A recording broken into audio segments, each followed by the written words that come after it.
Assalamualaikum warahmatullahi wabarakatuh. Shalom, Om Swastiastu, Namo Buddhaya, salam kebajikan untuk kita semua. Tabib pun, selamat sore, salam sejahtera bagi kita semua. Sebelumnya yang terhormat yaitu Ibu Destiani MPD selaku dosen mata kuliah dari mata kuliah Bahasa Indonesia dan juga teman-teman yang saya banggakan. Izinkan saya memperkenalkan diri, saya Mas Ayu Zafira Salsabila dengan NPM 2514071001 dari jurusan Teknik Pertanian, Fakultas Pertanian, kelas Step A. Berdirinya saya di sini untuk mempresentasikan dan juga memaparkan materi yang telah saya ambil dan saya kelola. Dan di sini pada kesempatan kali ini saya memilih materi yaitu urban farming sebagai solusi mahasiswa di tengah perkotaan. Baiklah, pada slide pertama ada latar belakang. Jadi latar belakang saya dalam memilih urban farming ini sebagai salah satu dari solusi mahasiswa di tengah perkotaan, yaitu dikarenakan lahan hijau ataupun lahan untuk menanam di tengah perkotaan itu sangatlah terbatas dan sangat minim.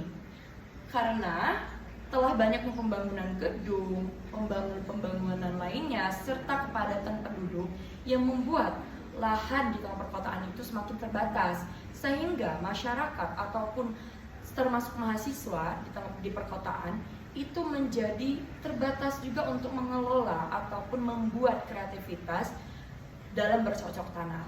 Maka dari itu, dengan adanya urban farming ini sebagai salah satu alternatif ataupun yang dapat membantu mahasiswa ataupun masyarakat lainnya di perkotaan.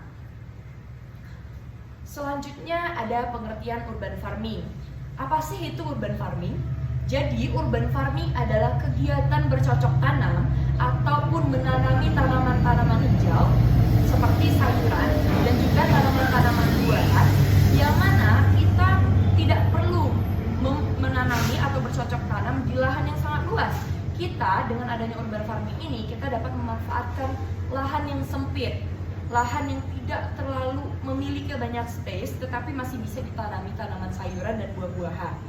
Contohnya seperti di lahan pekarangan rumah, di balkon rumah, ataupun bahkan dapat dikerjakan ataupun ditanam di dalam rumah sendiri.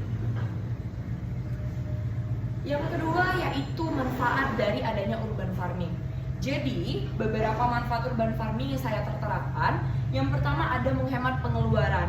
Mengapa urban farming itu dapat menghemat pengeluaran? Karena dengan adanya urban farming kita telah memiliki sendiri apa yang akan kita butuhkan sehari-hari. Misalnya yang awalnya kita harus membeli ke pasar ataupun supermarket ataupun mendapat dari orang lain, membeli produk seperti sayuran, tanaman, ataupun buah-buahan. Dengan adanya urban farming, kita telah memiliki dan juga mengelola sendiri apa yang telah kita butuhkan seperti sayuran dan juga buah-buahan. Yang kedua, manfaatnya yaitu menyediakan makanan yang lebih sehat dan bermutu. Apa maksudnya? Urban farming ini itu pastinya akan lebih terkendali dan juga pastinya terjamin dalam kondisi kesehatan ataupun segi kesehatan dan juga lebih bergizi. Karena dengan kita memanfaatkan urban farming ataupun mengelola urban farming itu semakin menyadarkan diri kita bahwasanya sehat itu mahal. Dan teman-teman percayalah bahwa urban farming ini sangat membantu kita di tengah-tengah krisis keuangan ataupun krisis ekonomi seperti ini. Dan kita dapat memanfaatkan lahan yang sempit sehingga tidak ada terjadinya pembebasan lahan ataupun kekurangan dalam kondisi apapun itu, sehingga lahan yang tadinya dirasa tidak akan berguna menjadi lebih berguna karena kita menanami ataupun menggunakan urban farming ini. Lanjut, manfaat yang ketiga yaitu membantu mengurangi polusi. Teman-teman, urban farming pastinya dapat membantu mengurangi polusi dengan kita menanami tanaman-tanaman, entah itu tanaman hijau, sayuran ataupun buah-buahan di tengah perkarangan rumah kita ataupun di lahan sempit di sekitar kita. Kita pastinya akan menangkal polusi-polusi yang ada di sekitar kita ataupun di saat kita tengah di perkotaan. Sehingga sangat penting adanya urban farming dan sangat membantu kita untuk mencegah dan juga mengurangi polusi yang ada. Sehingga kita juga jauh lebih terjaga dari penyakit-penyakit yang tercemar di polusi udara. Dan manfaatnya terakhir yaitu melatih kreativitas. Mengapa urban farming ini dapat disebut dengan melatih kreativitas kita? Karena dengan kita menggunakan ataupun kita memanfaatkan urban farming, itu dapat melatih kreativitas kita, teman-teman. Karena kita dapat mengelola sendiri, mengatur, dan juga kita dapat berpikir bagaimana untuk kita mengelola dari urban farming serta memanfaatkan lahan yang sempit itu menjadi lahan yang berguna dan juga lahan yang dapat bermanfaat bagi diri kita sendiri. Baiklah, ini slide selanjutnya yaitu ada metode dari urban farming. Metode urban farming ini saya memilih 3 metode dari urban farming. Yang pertama adalah metode hidroponik.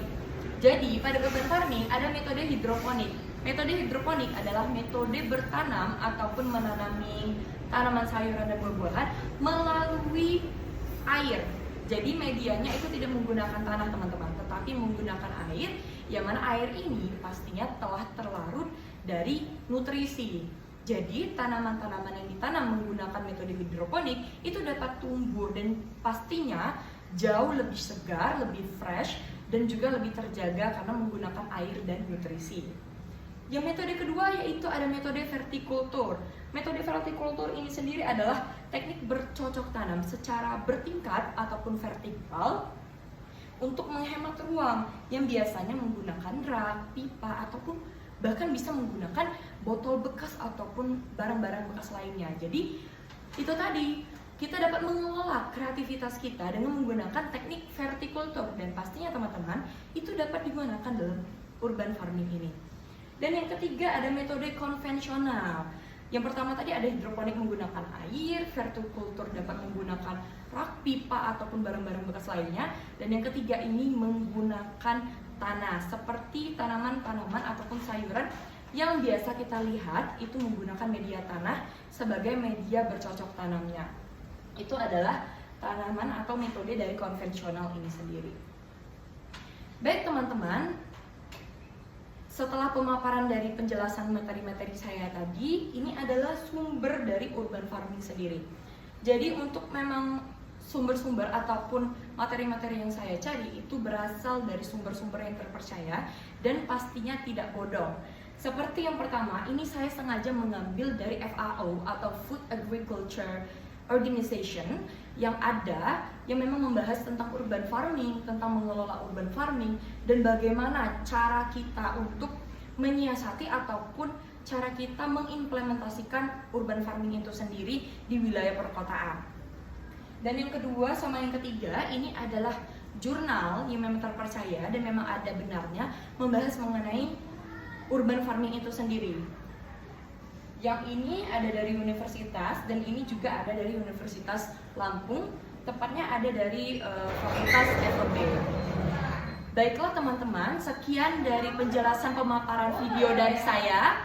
Saya akhiri, wassalamualaikum warahmatullahi wabarakatuh.